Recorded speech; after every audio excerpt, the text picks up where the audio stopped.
Hello students, সকলকে স্বাগতম আমাদের WB ইংলিশ ক্লাসেস এই ইউটিউব চ্যানেলে। আশা করি তোমরা সকলে ভালো রয়েছো। দেখো, আজকে তোমাদের সামনে আমি যে রাইটিংটি নিয়ে এসেছি তা হচ্ছে বায়োগ্রাফি একটি সুভাষচন্দ্র বোস সম্বন্ধে। আমরা সকলেই নিশ্চয়ই পরিচিত আমাদের এই মহান ব্যক্তি সুভাষচন্দ্র বোস সম্বন্ধে। তো দেখো, এখানে আমি তার বায়োগ্রাফি লেখার জন্য বেশ কয়েকটি পয়েন্ট নিয়েছি। তোমরা অবশ্যই সেই পয়েন্টগুলোকে এখনও মুখস্থ করার জন্য পড়ো, কিন্তু যখন তোমরা এগুলিকে পরীক্ষার খাতায় লিখবে যেন কোনোভাবেই পয়েন্ট ওয়াইজ লেখো না। তোমরা সকলে পরপর লিখবে, কোনোরূপ 1, 2, 3 এরকম মার্ক না করে। তো চলো শুরু করি। Mother India gave birth to many great personalities and Subhas Chandra Bose was one of them. Bharat মা জন্ম দিয়েছেন অনেক বিখ্যাত, অনেক মহান ব্যক্তিত্বের, এবং সুভাষচন্দ্র বোস ছিলেন তাদেরই মধ্যে একজন অন্যতম একজন মহান ব্যক্তি। হি ওয়াজ পপুলারলি নোন অ্যাজ নেতাজি। তিনি নেতাজি নাম দিয়েই তিনি কিন্তু পরিচিত হয়েছিলেন। হি ওয়াজ এ গ্রেট ফ্রিডম ফাইটার। তিনি ছিলেন একজন মহান স্বাধীনতা সংগ্রামী অ্যান্ড এ ট্রু প্যাট্রিয়ট, এবং তিনি ছিলেন সত্যিকারের একজন দেশপ্রেমিক। Who played a significant role, যিনি একটি গুরুত্বপূর্ণ ভূমিকা পালন করেছিলেন in India struggle for independence, ভারতের সেই স্বাধীনতা সংগ্রামের ক্ষেত্রে। He was born on 23 January 1897 in Cuttack, Odisha. তিনি ওড়িশার কটকেতে 1897 খ্রিস্টাব্দের 23 জানুয়ারি জন্মগ্রহণ করেছিলেন। His father's name was Janakinath Bose.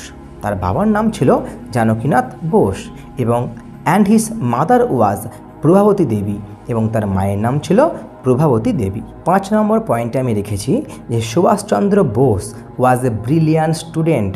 Subhash Chandra Bose ছিলেন একজন মেধাবী ছাত্র। হু স্কোর্ড ওয়েল, যিনি খুব ভালো নম্বর তুলেছিলেন ইন দ্য ম্যাট্রিকুলেশন এক্সামিনেশন, তখনকার দিনের সেই ম্যাট্রিকুলেশন পরীক্ষাতে। He studied at Rabindra Collegiate School. তিনি রবীন্দ্র কলেজিয়েট স্কুলেতে তিনি পড়াশোনা করেছিলেন। And later at Presidency College Kolkata, এবং তিনি পরবর্তীকালে তিনি কলকাতার প্রেসিডেন্সি কলেজে তিনি পড়াশোনা করেছিলেন। He passed the Indian civil service. তিনি পাস করেছিলেন সেই ভারতীয় যে civil service exam.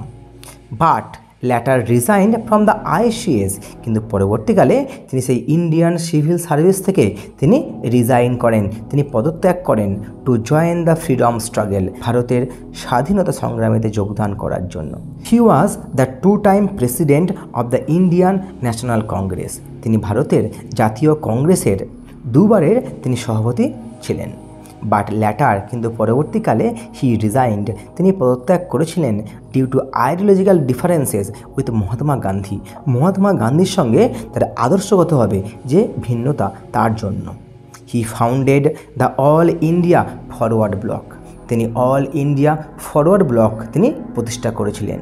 And Indian national army, অর্থাৎ আজাদ হিন্দ ফৌজ তিনি গঠন করেছিলেন।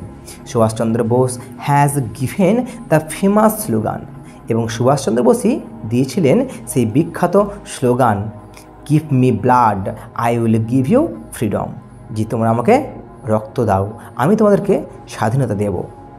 হি wrote the famous book the Indian struggle.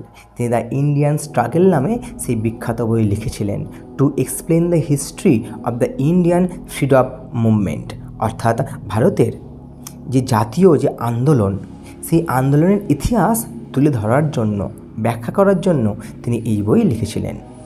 The British put Subhas Chandra Bose under house arrest, but later in 1941 he secretly left the country. ব্রিটিশরা এই সুভাষচন্দ্র বোসকে গৃহবন্দী করে রেখেছিল, কিন্তু পরবর্তীকালে 1941 সালে তিনি গোপনভাবে তিনি দেশ ছেড়ে চলে গিয়েছিলেন। He was presumed dead in a plane crash on 18th August 1945। 1945 সালের 18ই আগস্ট একটি বিমান দুর্ঘটনায় তাকে মৃত বলে ধরে নেওয়া হয়। তাহলে এই ছিল আমাদের বায়োগ্রাফি সুভাষচন্দ্র বোস সম্বন্ধে। আমি আশা করব তোমরা বুঝতে পেরেছো। তাও যদি কোথাও কোনো ডাউট থাকে তোমরা অবশ্যই আমাকে কমেন্টে জানিও। তাহলে আজকের ক্লাস এই পর্যন্তই, দেখা হচ্ছে পরের ভিডিওতে। তোমরা অবশ্যই কমেন্টে জানিও যে তোমাদের কার বায়োগ্রাফি লাগবে। আমি অবশ্যই চেষ্টা করব তোমাদের সেই বায়োগ্রাফি নিয়ে এটি ভিডিও বানানোর। ধন্যবাদ।